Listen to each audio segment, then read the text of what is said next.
ازيكم عاملين ايه؟ تعالوا النهاردة نعمل الكفتة المشوية ولكن بطريقة غير تقليدية. هاتوا نص كيلو لحمة مفرومة، كمان هاتوا 4 بصلات بحجم متوسط، ممكن واحدة كبيرة وواحدة متوسطة. الكبيرة أو 3 من ال4 هنقطعهم بالشكل ده على شكل شرايح. بعد ما تقطعوهم بالشكل ده حطوهم في طبق وخلوهم على جنب. هاتوا حتة الدهن اللي الجزار حطها لكم مع اللحمة وابشروها بالمبشرة. أنا كانت عندي متوفرة ليا فبشرتها. بعد ما تبشروها حطوها على اللحمة المفرومة، وابشروا البصلة المتوسطة وكمان حطوها على اللحمة المفرومة. بعد كده ضيفوا التوابل عبارة عن ملح وفلفل ومعلقة من السماق. امزجوا المكونات مع بعض لحد ما تتجانس كويس جدا. بعد كده شكلوا الكفتة على هيئة كرات بس تكون حجمها كبير شوية، وده علشان وهي بتتشوى بتفقد جزء من حجمها. ودلوقتي بقى نسمي الله كده ونبتدي في شوي الكفتة. أول سر هقوله لكم علشان يبقى طعم الكفتة وريحتها كأنها مشوية على الفحم، استخدموا في الشوي حلة تيفال. أنا دايما كنت بشوي في حلة تيفال، ولو متوفر طاسة تيفال طبعا هتأدي الغرض. النهاردة بقى أنا طلعت الجريل اللي كانت عندي من زمان وناسياها بصراحة. السر التاني بقى انكم تدهنوا اناء الشوي ده بحتة ليا محترمة كده او حتة الدهن الحيواني اللي عندكم. بعد كده سيبوها في نص اناء الشوي، ابدأوا رصوا الكفتة حواليها. لما تخلصوا كمية الكفتة غطوها لمدة دقيقتين علشان درجة الحرارة تزيد جواها وتسيح المادة الدهنية. بعد كده ابدأوا قلبوا الكفتة في المادة الدهنية دي علشان تتشبع منها.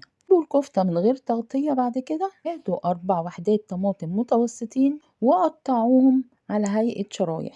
لو وصلتوا معايا لحد هنا ما تنسوش تحطوا لايك للفيديو وتصلوا على النبي في الكومنتات. قطعوا فلفلاية سبايسي على هيئة شرايح، ودي حسب الرغبة طبعا، ممكن تستخدموها بفلفلاية رومي عادي. دلوقتي الكفتة في المرحلة الأخيرة للتسوية خلاص. بصوا بقى، انتوا في العادي بتحطوا طبعا بصلاية وطماطمية وفلفلاية علشان يتشووا مع الكفتة، تمام. لكن المرة دي جربوا تضيفوا البصل الشرايح بالشكل ده، امزجوه مع الدهون اللي دايبة من الكفتة والقطعة الدهنية اللي كانت موجودة، واستمروا في التقليب لحد لما تلاقوا ان البصل امتزج وتشبع من الدهون اللي نزلت من الكفتة واللي موجودة في إناء الشوي اللي بتستخدموه.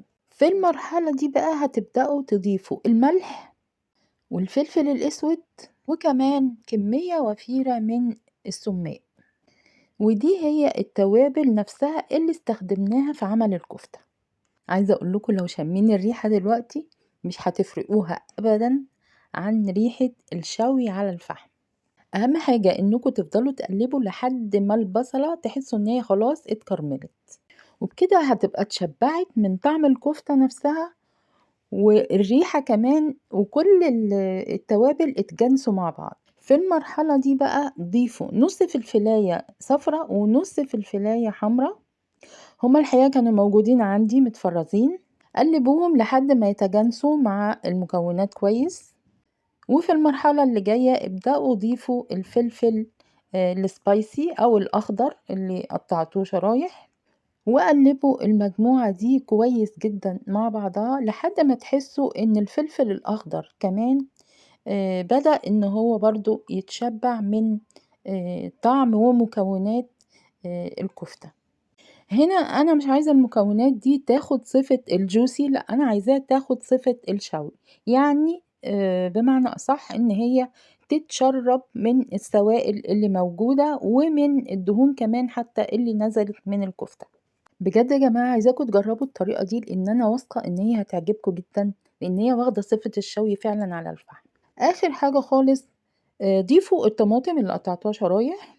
امزجوا شرايح الطماطم مع الكفتة وباقي المكونات، وبالطريقة دي كل الفليفرز هتتجانس مع بعضها وتمتزج مع بعضها، بمعنى ان الكفتة هتتشرب من الصوص اللي نازل من الطماطم، والفلفل هيتشرب من اللي نازل من الطماطم والكفتة، وكل النكهات دي كلها هتتجانس مع بعضها وهيطغى عليها كلها طعم الشوي.